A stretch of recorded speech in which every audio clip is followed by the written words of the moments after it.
இது ஃபர்ஸ்ட் மலேசியாவின் செய்திகள் உங்களுக்காக.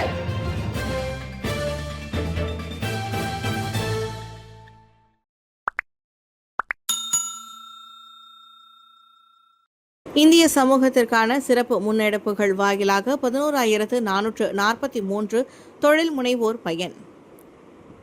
தொழில் முனைவோர் மற்றும் கூட்டுறவு மேம்பாட்டுத்துறை அமைச்சான குஸ்காப்பின் கீழ் இதுவரை 11,443 இந்திய தொழில் முனைவோர் பயனடைந்துள்ளனர். ஏராளமான சிறப்பு முன்னெடுப்புகள் வாயிலாக அவர்களுக்கு 198.94 மில்லியன் ரிங்கிட் நிதி விநியோகம் செய்யப்பட்டுள்ளதாக துணை அமைச்சர் டத்தோஸ்ரீ ரமணன் ராமகிருஷ்ணன் தெரிவித்தார். ஏற்கனவே அமல்படுத்தப்பட்டு வரும் மற்றும் புதிதாக அறிவிக்கப்பட்ட திட்டங்கள் மூலம் முந்தைய அரசாங்கங்களை விட இந்த மடானி அரசாங்கம் இந்தியர்கள் மீது அதிக அக்கறை கொண்டுள்ளது நிரூபணம் ஆகியிருப்பதாக ரமணன் சொன்னார். எனவே பேங்க் ராக்யாட் உள்ளிட்ட அரசு நிறுவனங்கள் வழங்கும் பல்வேறு வாய்ப்புகளை பயன்படுத்தி வர்த்தகத்தை பெருக்கிக் கொள்ளுமாறு இந்திய தொழில் முனைவோரை அவர் கேட்டுக்கொண்டார். பேங்க் ராக்யாட்டின் பிரீஃப் ஐ கடனுதவி திட்டம் தொடர்பில் கூட்டரசு பிரதேச அளவில் 300க்கும் மேற்பட்ட இந்திய தொழில் முனைவோருக்கு நடத்தப்பட்ட விளக்கமளிப்பு கூட்டத்தில் ரமணன் பேசினார். இதற்கு முன் பினாங்கு மற்றும் பேராக் நடத்தப்பட்ட வணக்கம் மடானி விளக்களிப்பின் தொடர்ச்சியாக இந்த நிகழ்வு நடைபெற்றது. தமிழ் பள்ளிகளுக்கு 19 ரிங்கிட் மில்லியன் ஒதுக்கீடு போதுமா? ராமசாமி சாடல். தமிழ் பள்ளிகளின் பராமரிப்புக்கு வெறும் 1,90,00,000 ரிங்கிட் நிதி ஒதுக்கீடு போதுமா என உரிமை கட்சியின் தலைவர் பேராசிரியர் டாக்டர் பி ராமசாமி கேள்வி எழுப்பியுள்ளார். கடந்த ஆண்டை விட 1 மில்லியனுக்கும் குறைவான இந்த உயர்வு பணவீக்கம் மற்றும் பிற அம்சங்களை கருத்தில் கொள்ளும்போது வெறும் சொற்பமே. ஆனால் கல்வி துணை அமைச்சர் வாங்காவோ இந்த ஒதுக்கீடு என்பது நாட்டின் தமிழ் பள்ளிகளை மேம்படுத்துவதில் அரசின் அர்ப்பணிப்பை காட்டுவதாக கூறியுள்ளார். மடானி அரசில்தான் மட்டும் அமைச்சர் அல்லது துணை அமைச்சராக இருந்திருந்தால் இதை அறிவிப்பதில் தான் உண்மையிலேயே வெட்கப்பட்டிருப்பேன் என ராமசாமி காட்டமாக கூறினார். நாட்டில் 500க்கும் அதிகமான தமிழ் பள்ளிகள் உள்ளன. அவற்றில் பல பள்ளிகள் ஆண்டு கணக்கில் புறக்கணிக்கப்பட்டதால் பழுது பார்க்க வேண்டிய நிலையில் உள்ளன. தேசிய மற்றும் சீன பள்ளிகளுடன் ஒப்பிடுகையில் உள்பகுதிகளில் உள்ள தமிழ் பள்ளிகள் கட்டமைப்பு ரீதியாக மிக மோசமான நிலையில் இருக்கின்றன. புறநகர் தமிழ் பள்ளிகளில் மாணவர் சேர்க்கை குறைவதற்கான முக்கிய காரணங்களில் இதுவும் ஒன்றாகும். பினாங்கில் தான் துணை முதலமைச்சராக இருந்தபோது நிபோங் திபால் தமிழ் பள்ளியின் கட்டமைப்பை மேம்படுத்திய பிறகு மாணவர் எண்ணிக்கை கணிசமாக அதிகரித்ததை ராமசாமி சுட்டிக்காட்டினார். RCSCD ஃபெலோஷிப் பெற்ற முதல் மலேசியரான டாக்டர் சிவகுமார். பிரபல இதய மார்பு அறுவை சிகிச்சை நிபுணரும் மலாயா பல்கலைக்கழக பேராசிரியருமான டாக்டர் கே சிவகுமார் RCSCD எனப்படும் எடின்பர்க் அரசு அறுவை சிகிச்சை கல்லூரியின் அறுவை சிகிச்சை பயிற்சியாளர் புலத்தின் ஃபெலோஷிப் பெற்ற முதல் மலேசியராக பெயர் பதிந்துள்ளார். ஃபெலோஷிப் என்பது பல்கலைக்கழக கல்வி சார்ந்த ஆராய்ச்சிகளுக்காக வழங்கப்படும் நிதி உதவியாகும். RCSCD ஸ்காட்லாந்தில் அமைந்துள்ள ஒரு புகழ்பெற்ற மருத்துவ அமைப்பாகும். அங்கு அறுவை சிகிச்சை வல்லுநர்களுக்கு உயர்தர பயிற்சி அளிக்கப்படுவதோடு தேர்வும் நடத்தப்படுகிறது. அறுவை சிகிச்சை துறையில் நிபுணத்துவம் வாய்ந்த மருத்துவர்களை உருவாக்குவதில் முக்கிய பங்கு வகிக்கும் இந்த RCSCD வெள்ளிக்கிழமை கோலாலம்பூரில் நடைபெற்ற நிகழ்வில் டாக்டர் சிவகுமாருக்கு அந்த அங்கீகாரத்தை வழங்கியது. இளம் அறுவை சிகிச்சை நிபுணர்கள் நாட்டின் வருங்கால சொத்தாக உருவாக்க அவர்களுக்கு பயிற்சி அளிக்கும் பொறுப்பை ஏற்றுள்ள தமக்கு இந்த ஃபெலோஷிப் அங்கீகாரம் மிகவும் அர்த்தமுள்ள ஒன்றென அவர் வருணித்தார். சனுசியை அவதூறு செய்த வழக்கில் 6,70,000 ரிங்கிட் இழப்பீடு வழங்க சைஃபுதீனுக்கு நீதிமன்றம் உத்தரவு. கெடா மந்திரி விசார் டத்தோஸ்ரீ சனுசி நூரை 2023ஆம் ஆண்டு உள்துறை அமைச்சர் டத்தோஸ்ரீ சைஃபுடின் அசதியோன் இஸ்மாயில் அவதூறு செய்திருப்பதை அலோஸ்டார் உயர்நீதிமன்றம் உறுதிப்படுத்தியுள்ளது.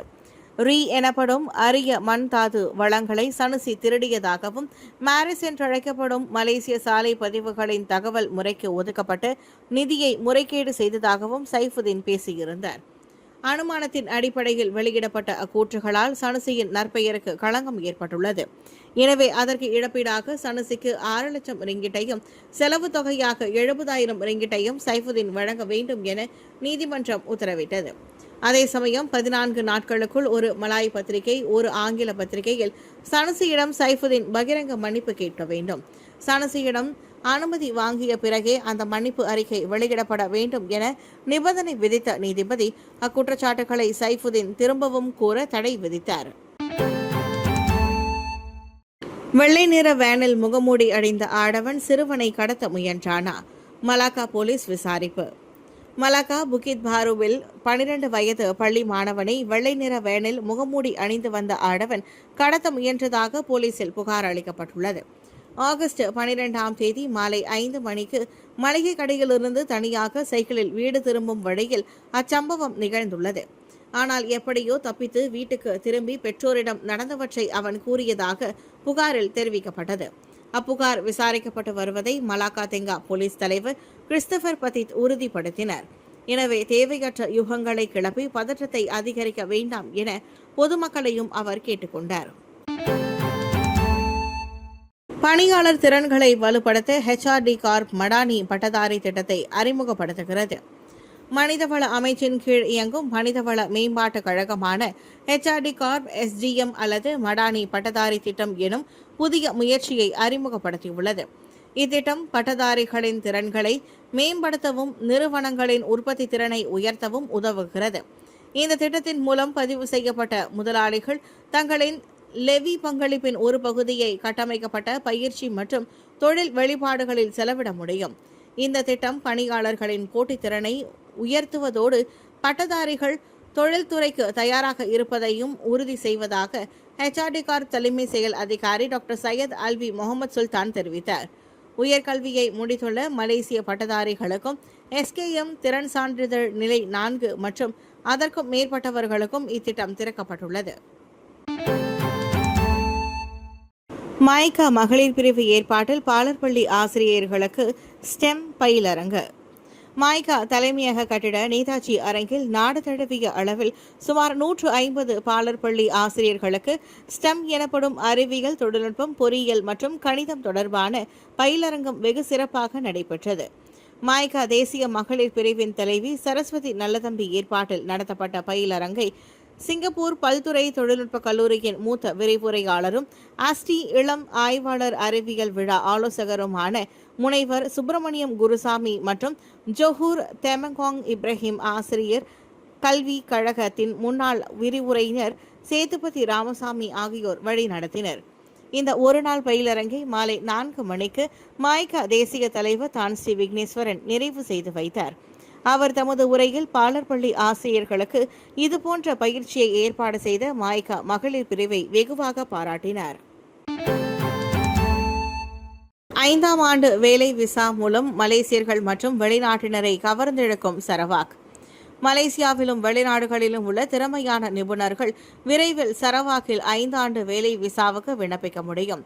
அப்புதிய விசாவை சரவாக் பிரீமியர் தான் ஸ்ரீ அபங் ஜஹாரி ஒபங் அறிமுகப்படுத்தியதாக மாநில அரசின் துணை செயலாளர் அப்துல்லா ஜைதல் தெரிவித்தார். இந்த முயற்சியானது உடனடி மனிதவள தேவைகளை பூர்த்தி செய்யவும், திறன் பற்றாக்குறைகளை நிரப்பவும், உள்ளூர் நிபுணத்துவத்தை வளர்க்கவும் உதவும் என்றார் அவர். நடப்பில் ஓராண்டு அல்லது 2 ஆண்டுகளுக்கு புதுப்பிக்கக்கூடிய விசாக்களை போல் அல்லாமல் இந்த 5 ஆண்டு விசா வருடாந்திர புதுப்பிப்பை கொண்டுள்ளது. தவிர பொறியாளர்கள், ஆராய்ச்சியாளர்கள் மற்றும் சிறப்பு நிபுணர்களுக்கு கூடுதல் வசதியை வழங்குகிறது. மேலும் பொறியியல், புத்தாக்கம், அறிவியல் ஆராய்ச்சி போன்ற முக்கிய துறைகளில் மேற்கு மலேசியாவிலிருந்து திறமைகளை வரவேற்க சரவாக் தயாராக இருப்பதாக அப்துல்லா கூறினார். மாநிலத்தின் முன்னேற்றம் நாட்டின் முன்னேற்றமாக இருக்கும் என்றும் அவர் கூறினார். ஸ்லாங்கூரின் பாரம்பரிய உணவாக சாத்தே காஜாங் பிரகடனம். மலேசியர்கள் மத்தியில் மிகவும் புகழ்பெற்றதாக ஸ்ட்ரீட் காஜாங் சாத்தே காஜாங் ஸ்லாங்கூர் மாநிலத்தின் பாரம்பரிய உணவாக பிரகடனப்படுத்தப்பட்டுள்ளது. மேன்மை தங்கிய ஸ்லாங்கூர் அரசியார் தெங்கு பெர்மைச்சூரி நொராகிசின் நேற்று அதனை அதிகாரப்பூர்வமாக அறிவித்தார். காஜாங்கில் 1001 சாத்தே ருசி வகைகள் என்ற நிகழ்ச்சியில் பங்கேற்ற போது அவர் அந்த பிரகடனத்தை செய்தார். இந்த பிரகடனம் சாத்தே சமையல் பாரம்பரியத்தை தொடர்ந்து பாதுகாத்து தலைமுறையாக வாரிசாக அளித்து மாநிலத்தின் சமையல் அடையாளமாக பெருமைப்பட செய்வதற்கான முயற்சியாகும். சாத்தே காஜாங் 1870 ஆண்டுகளிலிருந்து காஜாங்கில் உருவான சாத்தே வகையாகும். அன்றிலிருந்து இன்று வரை நாட்டில் வேறெங்கும் சாத்தே உணவுக்கு இல்லாத ஒரு மவுசு இந்த சாத்தே காஜாங் பெற்று வருகிறது. ஜொஹூரில் 2.8 மேக்னிடியூட் அளவில் மீண்டும் நிலநடுக்கம். நெகிரி செம்பிலான் மலாக்கா பஹாங்கிலும் வரை நில அதிர்வு. ஜொஹூரை இன்று காலை மேலும் ஒரு நிலநடுக்கம் உலுக்கியது. 9 மணிக்கு குளுவாங்கிலிருந்து வடமேற்கே 28 கிலோமீட்டர் தொலைவில் ரிக்டர் அளவை கருவியில் 2.8 பதிவாகிய வலுவற்ற நிலநடுக்கம் பதிவு செய்யப்பட்டது. அதன் நில அதிர்வுகள் மற்ற மாவட்டங்கள் மட்டுமின்றி நெகிரி செம்பிலான் மலாக்கா தென் பஹாங் வரை உணரப்பட்டன. எனினும் எந்த சேதமும் பதிவு செய்யப்படவில்லை. இவ்வேளையில் மலேசியாவுக்கு எந்தவொரு சுனாமி அபாயமும் இல்லை என உறுதிப்படுத்திய மலேசிய வானிலை ஆராய்ச்சி மையமான மெட் மலேசியா நிலவரங்களை அணுக்கமாக கண்காணித்து வருவதாக கூறியது. தத்தம் பகுதிகளில் நில அதிர்வை உணர்ந்தவர்கள் மதிப்பீட்டு நோக்கத்திற்காக மெட் மலேசியா இணைய அகப்பக்கத்தில் உள்ள பாரத்தை பூர்த்தி செய்யுமாறு கேட்டுக் கொள்ளப்பட்டுள்ளனர். முன்னதாக காலை 6:13 மணிக்கு ஜொஹூர் செகாமாட்டிலிருந்து மேற்கே 5 கிலோமீட்டர் தொலைவில் 4.1 மேக்னிடியூட் நில நடுக்கம் பதிவாகியது. எனினும் உயிர் அல்லது பொருள் சேதம் எதுவும் அறிவிக்கப்படவில்லை.